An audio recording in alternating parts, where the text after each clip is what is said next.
Mithali Raj was a lot of things, but first, there was batting. This is the last knot. My dad told me to say this. Women were often taught cricket in the most technically correct way, even as male cricketers had long since moved on from picture-perfect techniques. Taught to cricket coaches who work with boys and girls, and part of it comes from the fact that when you tell a boy how to do something, he kind of goes off and does his own thing. When you tell a girl, they often completely copy the technique as you've taught it to them. If anyone was a living embodiment of that, it was Mithali Raj. She was so technically correct that a game almost didn't feel real at times.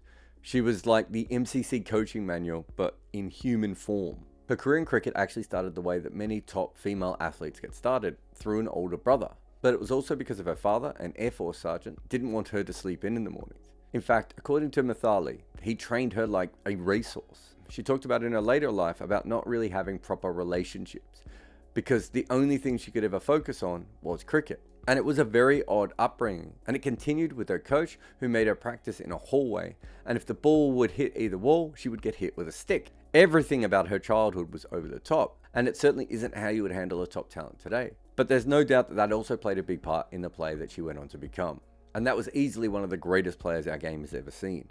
If you go back to her debut in 1999, that's a long time ago.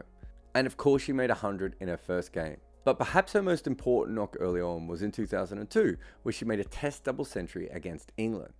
No one else actually passed 62 for her team, and England used 9 bowlers along the way. It was quite clear at that point the rest of India could be dismissed, not Mithali.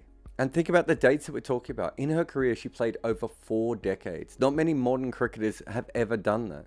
It is her and Sachin Tendulkar for India of recent times. But because of how women's cricket was mistreated, badly handled, Mithali would only ever play 12 tests. Sachin played quite a few more. She actually does share one record with Sachin and also Pakistani legend Jarrod Miandad. All of them played in 6 World Cups. 6 World Cups! That's incredible.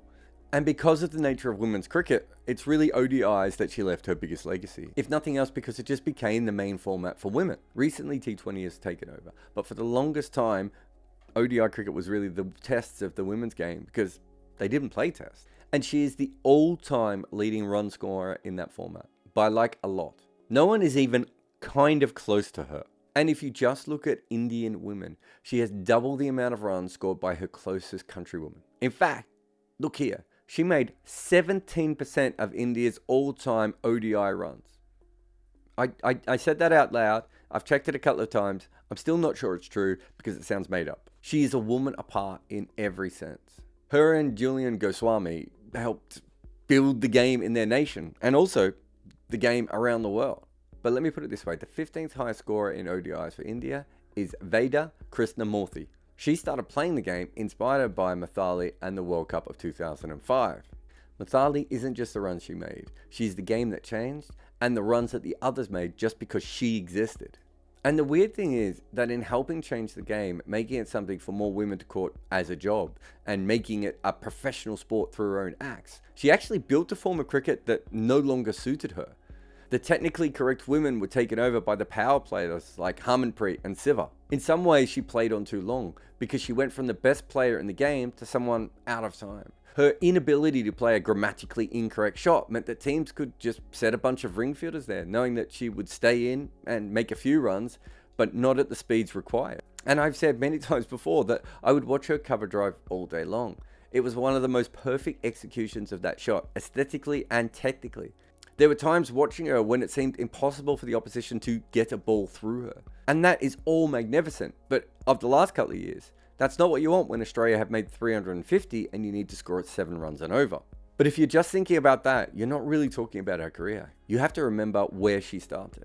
No form of cricket ever has transformed faster than women's cricket in the last 10 to 15 years. Put it this way, Mithali Raj was not a BCCI cricketer when she began. She started her career under the Women's Cricket Association of India. Even when Mithali Raj helped India make the 2005 World Cup final, they were still playing under that body and not the BCCI. And it was the same with the global game. Neither the ICC or the BCCI actually ran women's cricket when Mithali Raj started. When I say she came from another era, we're talking about another millennium, another world, and practically a different sport altogether. I mean, when she started playing, this was truly an amateur sport. It was really designed mostly for ladies of leisure. Many of the players around the world had to work a full-time job and beg their employers to let them off. Many players would have to make decisions like wanting to play for their country or wanting to buy a house.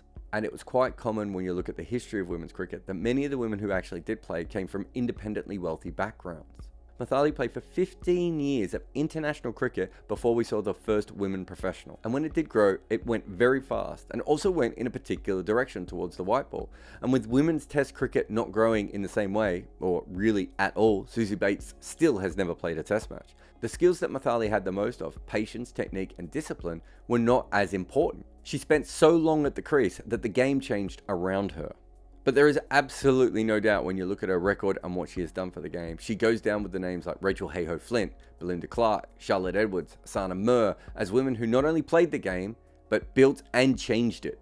I mean, for me, she was one of my favorites from the first time I ever saw her cover drive. It was just so perfect to watch. And when I used to do 2 chucks for Cricinfo, I actually had a cap made up of her cover driving on the front of it. Even now, I only have a couple of signed cricket items in my entire life. And one of them is Mithali Raj's iconic floppy white hat.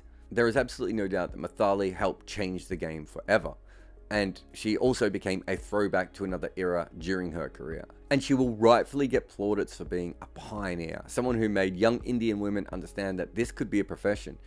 And her incredible leadership to her fellow players and everything that she gave to the Indian game and women's game in general will be talked about over and over again. And all of that is great, and I think there are many great people out there who'll be able to talk about her lasting impact on Indian cricket and the women's game around the world. But I just want everyone to remember where that came from. Mithali Raj started with impeccable footwork, a high front elbow, and a languid swing of the bat. She built her legend on batting. So while it's great to remember her as a pioneer, a legend, and a hero to other generations, first, Mithali Raj was a batter.